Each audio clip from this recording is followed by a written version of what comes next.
கர்ம வினையை குறைக்கிறதுக்கு ஒரே விஷயம் தான், வேறு எதுவுமே தேவையில்லையா? அன்னதானத்தை விட மிகப்பெரிய விஷயம் எதுவுமே கிடையாது. இது நம்ம சொல்லல.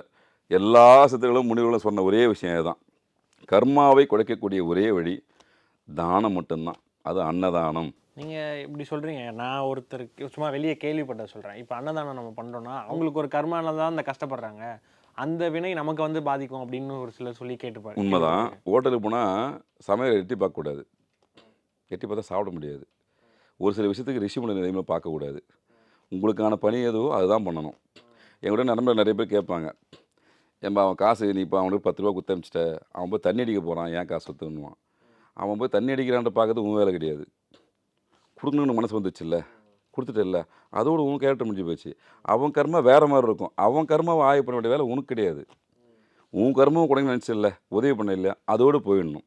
ஆனா இத குடுத்த பின்னாடி அப்படி ஆகும், இப்படி ஆகுன்ற விஷயத்துக்கு கற்பனை விஷயத்துக்கு நம்ம போகவே கூடாது. நம்ம வேலையும் இல்ல.